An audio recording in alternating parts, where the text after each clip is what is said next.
Thanks very much, Pamela, and indeed thanks to FSCI for organising this event while Teagasc are very much hosting it physically. Indeed, thanks to Pamela and Nuala Collins and her team. Indeed, the work has gone on behind the scenes in organising this event today. So I just want to give you an overview, I guess, of what we do on this site, and indeed what we do, the National Prepared Consumer Food Centre, which I manage based at Ashtown here, and just a brief overview of what we do and how we really support Irish food businesses, small businesses, SMEs, larger companies, with their day-to-day product development. So the centre, just to give a brief background, and again, this centre was built on the back of industry. And indeed, when I worked in industry for the past 15 years, there's a lot of lobbying within the industry for this centre, where companies could essentially come on site, work along with our research team, and develop products and solve problems, solve food-related problems. So the centre has been, initiated in 2018, and it is hosted here in Ashtown. Again, if anyone would like a tour of the facility later on, they're more than welcome to approach me or one of my Teagasc colleagues here. We'd be more than happy to do that. Again, PCF, Prepared Consumer Food, it's a vast category. So we deal with pretty much everything on site here, except alcohol and baby infant formula. And again, we have our sister site based in Fermoy in County Cork, which will be very much dairy focused as well. So between the two food research centres in Teagasc, we cover pretty much every food product on the island. This is just a brief overview of some of the products categories which we cover, but again, there's no 2 days the same here. We've a very broad overview with the work we do. Again, the centre, it's not just a physical nuts and bolts and equipment on site, which is obviously what we offer, and we're quite lucky with the funding through the Department of Agriculture, Food and the Marine, that we were to invest over 10 million in equipment, essentially, and some novel technology as well. But it is also the wider package of knowledge transfer. So knowledge transfer from our wider research teams who work right across Teagasc, and it also this research innovation that's continuously ongoing in the background is transferring that knowledge then to the wider food industry. So again, how the centre is structured and what I call the key pillars of the centre, and you'll see them here. Again, when I was reviewing, I suppose, older presentations I've given, one thing that struck me was every one of the pillars which we would hold core to the work we do here are very much linked to food product reformulation. And you'll see them here from nutritional analysis, food innovation, advanced process technology, which I'll touch on briefly before the end, sensory analysis and quality. Sensory, probably often forgotten sometimes in product development, but in particular with food product reformulation, a key scientific area. And again, the cornerstone undermining all this is food safety and shelf life, of course, which obviously we work quite closely with Food Safety Authority on policies and analysis of products. Again, look, I'm not going to stand here and say food reformulation is easy. I've been involved with several projects with different companies, and again, there are several challenges. And again, I think what's been touched on right this morning is the need for a multifaceted approach. And indeed, in development, there are several key areas which companies do have to focus on. Obviously, it may be maintaining taste, appearance and texture, the functionality of the product. But I think the key ones are really here in terms of safety, shelf life. Obviously, shelf life is so important to many companies in terms of export. As Pamela touched on this morning, we export over 90% of our food products off the island. So even a day, 2 days shelf life lost is a massive cost to a company. But I think the two key ones, and I suppose the two key concerns for a lot of companies, are remaining price competitive and indeed consumer acceptability, which is ultimately, will the product sell and will it continue to sell over time? So indeed, reformulation does take a multidisciplinary approach. Again, I'm briefly just going to go through some of the key categories here. And again, some of these examples might seem quite simplistic, but they have been what some companies we work with have employed to reduce salt, for example. So again, the role of salt, as we all know, dates back thousands of years as a preservative in food. Indeed, people were paid in salt. That was the importance in ancient Roman times. But really, the first thing we ask any client here when they're reformulating is why? What do you want to do? Why do you want to take that product out? What its function? And so an answer I was given recently was, well, it was always there.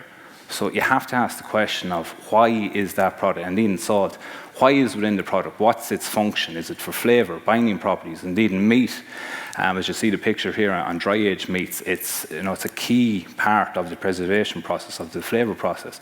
But there may also be some hidden, I suppose, points that people don't consider. So just some points here of alternatives. Indeed, potassium chloride, some clients we've worked with have used that. Distribution, the size and distribution of salt crystals. One particular client we worked with, we were able to reduce salt simply by grinding salt to a smaller particle size. So how it dissipates on the tongue, how the taste and flavour of salt is picked up. And indeed, some of my colleagues here in Century will be able to go into great detail on how that happens when you actually consume a product. And sugar, again, we've worked extensively with confectionery and the bakery industry in terms of sugar reduction. But again, sugar is not just sweetness, it's texture, it's cost. It's one of the cheapest ingredients really you'll have in any product, and also has a massive part to play in shelf life, as does salt. Also humectant in terms of texture, of water activity, of binding any moisture in terms of shelf life. So there is alternatives we've used, indeed replaced with fibre, inulin. Some clients have worked to increase on their flavours. So vanilla, for example, increase your vanilla flavour, you can still achieve the same product, but also addition of sweeteners, which I think is one of the most widely acceptable, I suppose, methods of replacing sugar at the moment. But again, as we will note here, I suppose there are warnings and there is labelling attached with particular sweeteners which have to be applied on pack, which sometimes does put off consumers as well.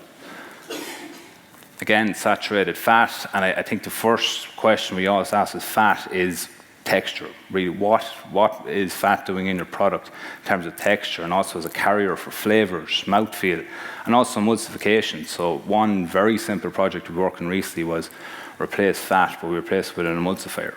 And that did the job, ticked the box. So look, there's several different, I suppose, on alternative fats that can be used, and indeed even the process. So one client we worked with recently, it was a fried product, so we, quite simple, moved to a baked product. Again, that was an investment in equipment, but it did indeed solve that problem for them. So lecithins, binding agents, again, fat has many functions, but also one key part of, I suppose, any shelf life study with fat is people also have to consider rancidity and oxidation. So that's a key part, I suppose, fat plays within a product as well.